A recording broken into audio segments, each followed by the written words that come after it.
aduh kita makin mendem dan akhirnya suatu saat juga bakal jadi bom waktu dan itu bakal meledak suatu saat.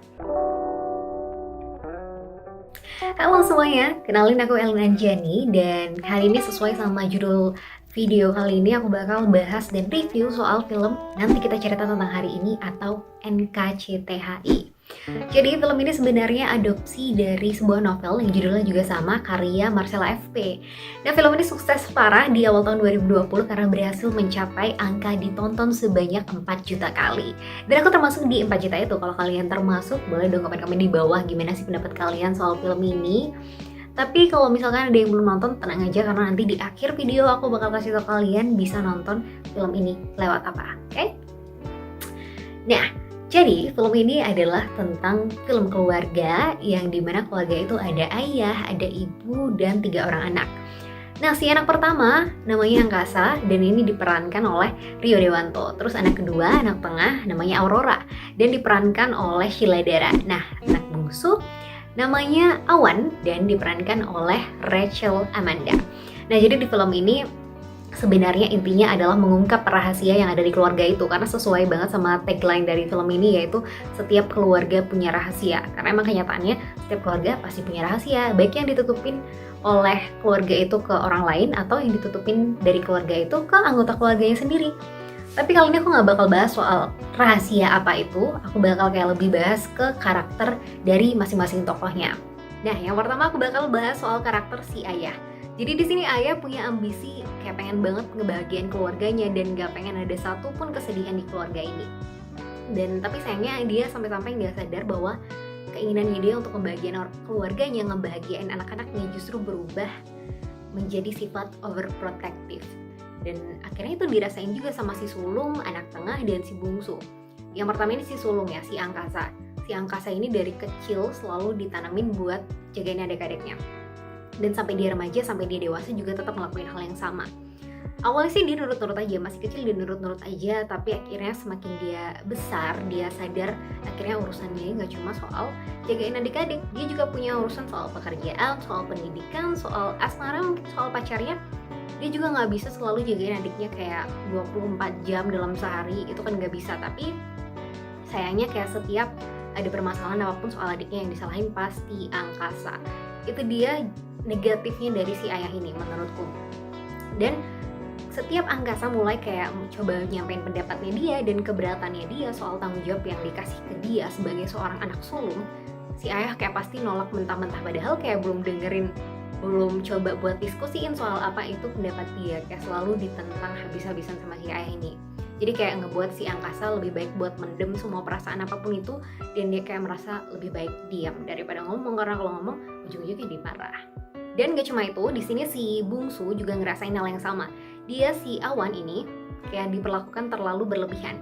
Dimana kayak selalu dilindungin dan sampai-sampai akhirnya saat dia remaja, dia ngerasa bahwa dia kayak nggak pernah ada di posisi untuk milih. Dia nggak pernah bingung tuh yang namanya milih ini itu untuk urusan hidupnya. Padahal di sini dikisahkan dia tuh udah kayak tamat kuliah dan dia udah kerja, dia sampai nggak ngerasain rasanya milih.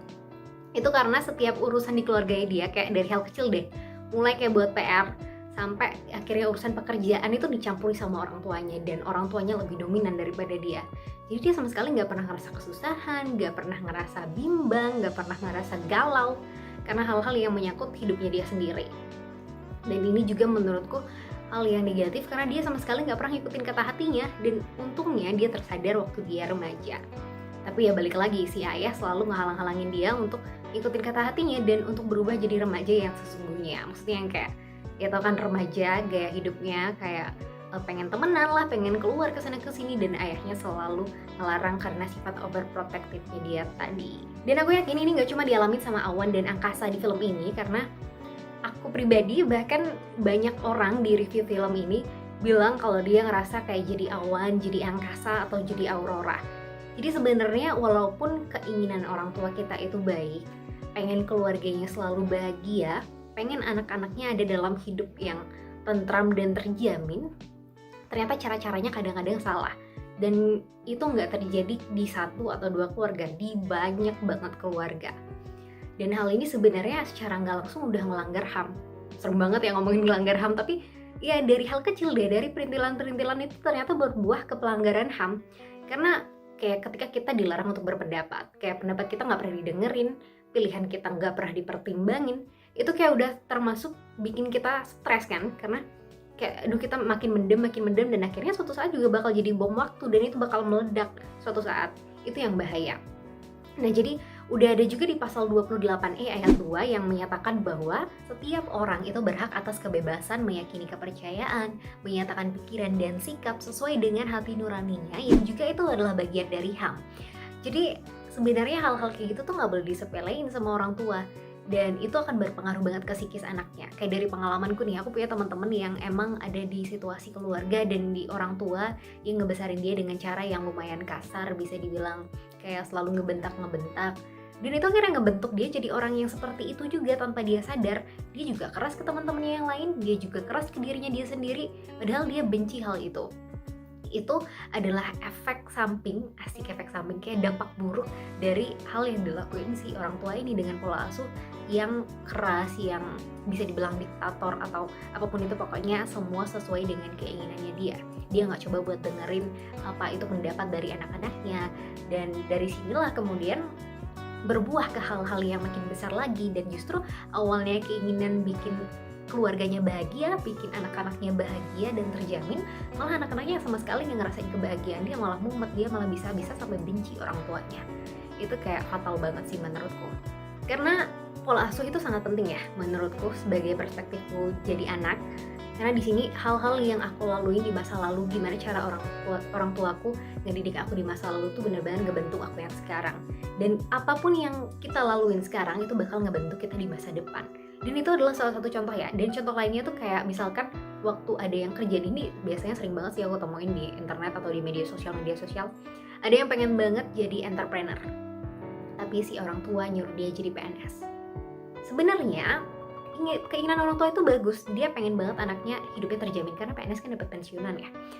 Tapi si anak pengen jadi kayak yang lebih menjawab tantangan, pengen lebih hidup dalam ketidakpastian, pengen jadi entrepreneur kan bisa aja jadi orang yang sukses, jadi orang yang lebih besar, dan bahkan penghasilannya bisa lebih dari PNS. Kayak gitu keinginan anaknya, tapi itu yang nggak bisa dibaca sama orang tua, karena orang tua lebih ingin yang hal-hal yang pasti. Nah, jadi kalau menurutku buat kalian yang ada di situasi seperti itu, di kondisi keluarga yang seperti itu, dan kalau memang masih memungkinkan, ayo ajak keluarga kalian buat nonton film Nanti Kita Cerita Tentang Hari Ini. Karena ini filmnya cocok banget, dia sama sekali nggak menghakimi yang salah ayahnya, yang salah ibunya, yang salah anak-anaknya, enggak. Tapi kayak lebih menyadarkan bahwa kita harus sama-sama ngelihat ke samping, kita harus sama-sama ngelihat apa yang terjadi di keluarga kita. Kita harus peka, apakah anaknya suka diperlakukan seperti itu, apakah orang tua tujuannya seperti apa sebenarnya memperlakukan kita seperti itu juga. Jadi kayak gitu akan lebih ngebuka ruang diskusi, dan kalian juga lebih sadar sama hal-hal yang ternyata terjadi di sekeliling kalian. Jadi pelanggaran HAM itu nggak cuma soal kejadian-kejadian besar yang sampai diliput media, enggak. Itu bisa aja terjadi di keluarga kalian, yang kayak contoh di film NKCTHI ini. Jadi kalau buat kalian yang belum nonton, karena tadi di awal aku udah janjiin aku bakal kasih tahu. Jadi film ini udah tayang di Netflix, so ini adalah kabar bahagia. Kalian bisa langsung nonton aja di sana, dan ya kayak yang aku bilang tadi, ajak keluarga kalian buat nonton. Dan satu hal lagi yang gak kalah penting yang mau aku sampaikan ke kalian di akhir video ini adalah penegakan HAM itu gak cuma dilakukan oleh Komnas HAM. Jadi bisa kalian lakuin dari diri kalian sendiri, terutama dari lingkungan yang terdekat seperti keluarga. Itu aja review dari aku. Semoga kalian senang dengarnya, kalian senang nontonnya, dan setelah ini semoga kita semua sehat selalu dan ada dalam lindungan Tuhan. Thank you for watching. Goodbye.